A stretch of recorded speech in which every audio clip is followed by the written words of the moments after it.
திருச்சிற்றம்பலம். உலகெலாம் உணர்ந்து ஓதற்கு அறியவன் நிலவுலாவிய நீர்மலி வேணியன் அழகில் சோதியின் நம்பலத்து ஆடுவான் மலர் சிலம்படி வாழ்த்தி வணங்குவாம். தென்னாடுடைய சிவனே போற்றி, எந்நாட்டவர்க்கும் இறைவா போற்றி. சாமி வணக்கம். வணக்கம். வணக்கம் சாமி. சாமி, அதாவது காலையில எந்திரிச்சதுல இருந்தே சோம்பல். சரி. எந்த வேலையுமே உருப்படியா பார்க்க முடியல. பார்க்கறதுக்கும் பிடிக்கல. ஏன் இப்படி நடக்குது? இது நாம இரவு நல்லா உறங்கணும் ஒண்ணு. அப்புறம் சிந்தனை, அதைத்தான் சொன்னார் சாமி. சிந்தனை நின் தனக்காக்கி நாயினேன் கண்ணினை நின் திருப்பாத போதுக்காக்கி வந்தனையும் மலர்க்கே ஆக்கி வாக்கு உன் மணிவார்த்தைக்கு ஆக்கி ஐம்புலன்கள் லார வெந்தனை ஆட்கொண்டு உள்ளே புகுந்த இச்சைமால் அமுத பெருங்கடலே மலையே உன்னை தந்தனை செந்தாமரை காடனையமே நீ தனிச்சுடரே இரண்டு மில்லு தனிய நேர்க்க. அதாவது எந்திரிக்கிறோம், தூங்கி எழுந்திருக்கும் போதே சண்டை, பொண்டாட்டி கூட உள்ள கூட அல்லது பக்கத்து வீட்டுக்காரர் கூட. அப்போ ஃபோன் வந்துட்டே இருக்கு. அவன் சொல்லுவான் அங்கே பிரச்சனை, இங்கே பிரச்சனை, அது பிரச்சனை. ஆக காலையில் எழுந்ததுலேருந்து இறை சிந்தனையோட நிறைவாக அமர்ந்தோம்னா, நல்லதை பேசி நல்லதையே படித்தோம்னா நல்லா இருக்கலாம். அறவாளி அந்தணன் தாழ் சேர்ந்தாட்கல்லால் பிற ஆளி நீக்கல் அரிது. இறைவனுடைய திருவடியை கெட்டியாக பிடிச்சிட்டோம்னா வேற ஒன்றுமே கிட்ட வராது. எந்த சூழ்நிலையிலும் நம்மளை எந்த ஒரு இந்த பிறவி பெருங்கடல்ல நீந்தார் இறைவனடி சேராதா இருக்கிறான்.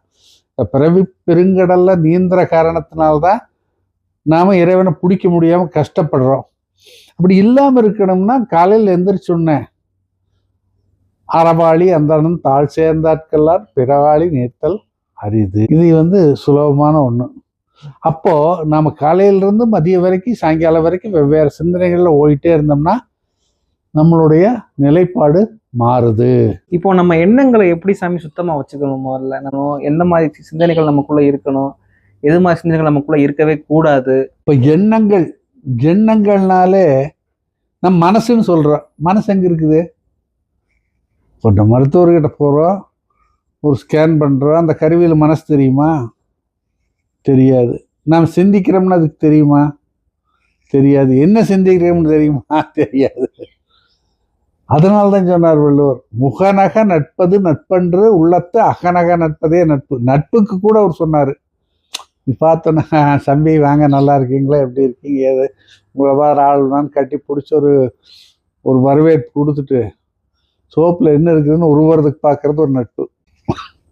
இது முகநக நட்பது நட்பன்று. சும்மா பார்த்து சிரிச்சோன்னா ஆஹா ஹோ உள்ள ரீதியா நிறைய நம்ம தம்பி வந்திருக்காரு, அவருக்கு ஏதாவது செய்யணும் பண்ணணும், அவரும் நல்லா இருக்கணும் நாமளும் நல்லா இருக்கணும்னு நினைக்கணும். இப்போ நம்ம வச்சிருக்கோம்னா இந்த கோயில் ஒரு 100 மரங்கள் இருக்குது. 100 மரங்கள்ல தினசரி நாம தண்ணி விட்டே இருக்கிறோம். தண்ணி விடுது, செடிகள் நல்லா இருக்குது, பூ வருது, இப்போ நிறைய பூ வருது. இது தண்ணி விடாம விட்டோம்னா என்ன ஆகு? வராது. ஆக நல்ல எண்ணங்கள் மனதில் இருந்தால் மாத்திரமே எல்லாரும் நல்லா இருக்கணும்னு நினைக்கணும். நான் மட்டும் நல்லா இருக்கணும் ஜாமீன் நினைச்சோம்னா அது முட்டாள்தானே. அது கண்டிப்பாக சரியா வராது.